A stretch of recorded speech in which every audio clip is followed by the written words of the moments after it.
All right, I'm sitting here with Professor Hayes at American University. My name is Jose Morales, and this is for the AU 2012 primary group.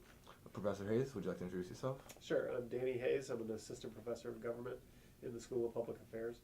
I teach classes on political behavior, including elections and voting behavior, which is a class I'm teaching this semester. All right, Professor Hayes, a Gallup poll came out recently, last month, that said most Americans identify as independent, claiming that they're the largest electorate in America. How do you perceive that? So that's a popular misconception. If you look at survey data like the Gallup survey you're talking about, what you see is that a lot of Americans, when asked if they identify with a political party, will say that they are independents. That is, that they don't affiliate with either the Democrats or Republicans. There's something in sort of American culture, something about individualism that makes people feel like they want to say that they're independent, that they're not tied to a political party. But if you ask people follow-up questions in which you say to them, well, if you say you're independent, but do you tend to lean toward one of the parties or the other? Most Americans will say, about 90% of them will say that they lean toward either the Democratic or the Republican parties, or that they themselves are actually partisans.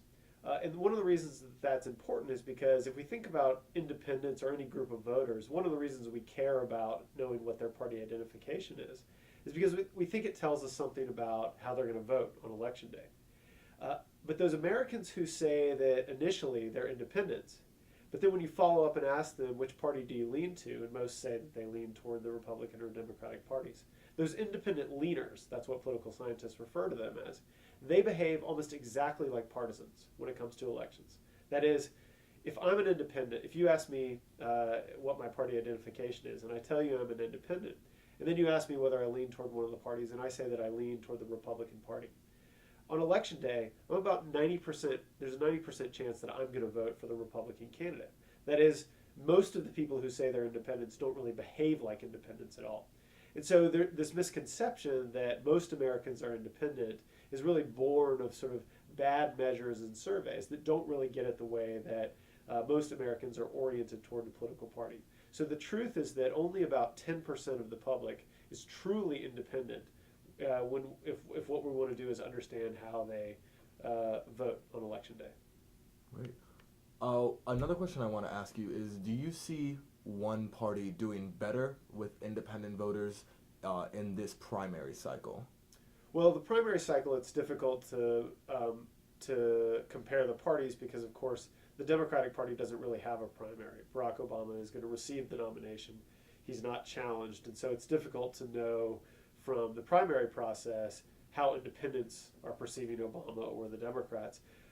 And with the Republican Party, many of the Republican primaries are closed, meaning that they are available, that only partisans, registered partisans, can vote in those primaries. And so it's difficult to know from the elections themselves how independents, that again, that relatively small slice of the electorate is going to view the parties. But one thing we can say is that what typically happens during election season is that independents are often, you can think of that they sort of move with the political tides. So when times are good and the economy is going well, the country's at peace, they tend to be supportive of the incumbent party, that is the party that's currently in the White House. When times are tough, things aren't going well, they tend to break for the challenging party, the party that's trying to oust the current incumbent party from the White House. And so that's one thing I think we can look at thinking about the November election is how will independents perceive the state of the country, how well the economy is doing, and that will probably tell us, give us a lot of information about who they're going to cast ballots for on balance in November.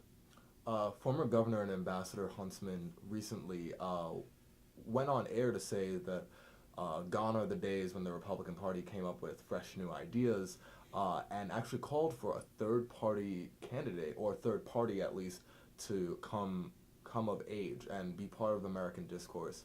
Do you see that happening at all? And would a follow-up to that would be, do independent voters gravitate toward that kind of a mentality? I think most political scientists would say that it's unlikely that a third party is going to emerge and play a significant role and gain a lot of votes either in this election or any election in the near future. One of the reasons that third parties have a hard time gaining traction in American politics is the electoral system that we have. We have a winner-take-all system, in contrast to many European democracies and other industrialized nations that have a proportional representation system in which small parties, even by winning relatively small share of votes in a national election, can still win seats in the parliament or their country's congresses.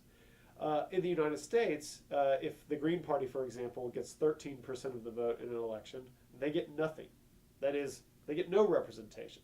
Getting second place is no better than getting 15th place in our system. And so what that means is that the two political parties often have a stranglehold on voters, in part because many voters don't want to throw their vote away. That is, cast a ballot for a candidate or a party that can't possibly win. There's other reasons that third parties have a hard time gaining traction in the U.S., but that's a big one.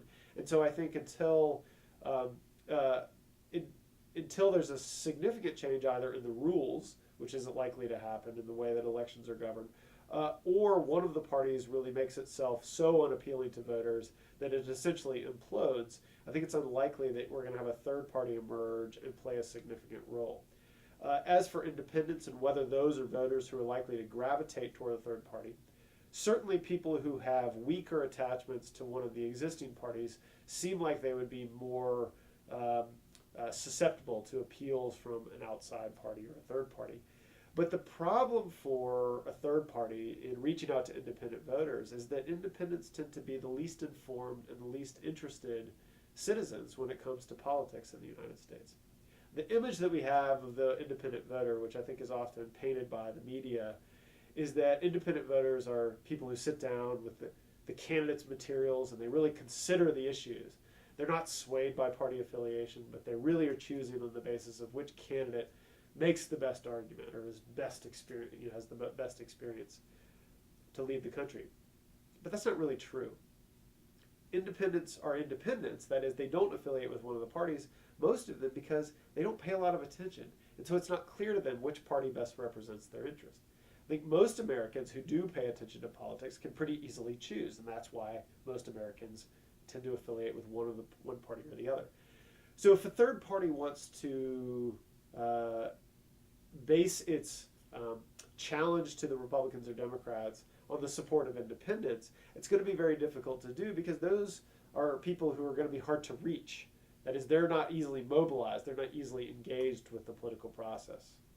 So I guess I have one last question. The independents have been something of an enigma for the media right now, in the way they've been divided up against the primary challengers, now just the four primary challengers, although the media seems to have called Mitt Romney is going to be the nominee. How much of a role will they play in November with President Obama and supposedly Governor Romney going head-to-head? Are they a prize to be won?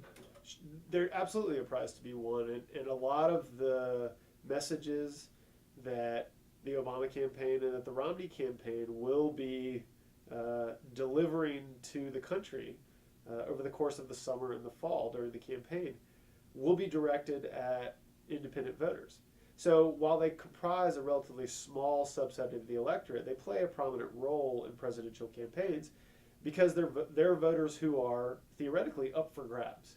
That is, they're voters whose behavior is less predictable than the partisans that typically support one of the parties. And so while the Obama campaign and the Romney campaign will spend a good bit of time mobilizing their own supporters, that is, reaching out to the base, reminding those partisan voters why they tend to support the Democratic or Republican Party.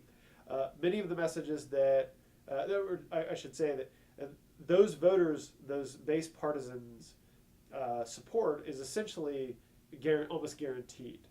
And so what's left then are the people who haven't decided, and those tend to be independents. And so a lot of what the campaigns are going to do is direct messages at those voters in the hopes that they can win a majority of them. And in a close election, obviously, independent voters can play a critical role, even if their size in the electorate is not enormous. Do you have any prediction as to who's going to win the nomination or the general election yet? Well, I think Romney's going to win the nomination. I think that's pretty clear. It's hard to imagine a scenario where he wouldn't. As for the general election, I don't have a prediction. I think most of analysts, most of the research based on historical trends suggest that it's going to be a close election.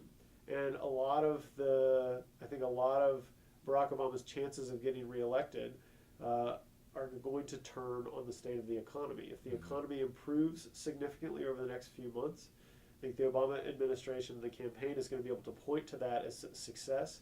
They may be able to persuade Americans that things are getting better, and that may help the president's argument for why he should be reelected.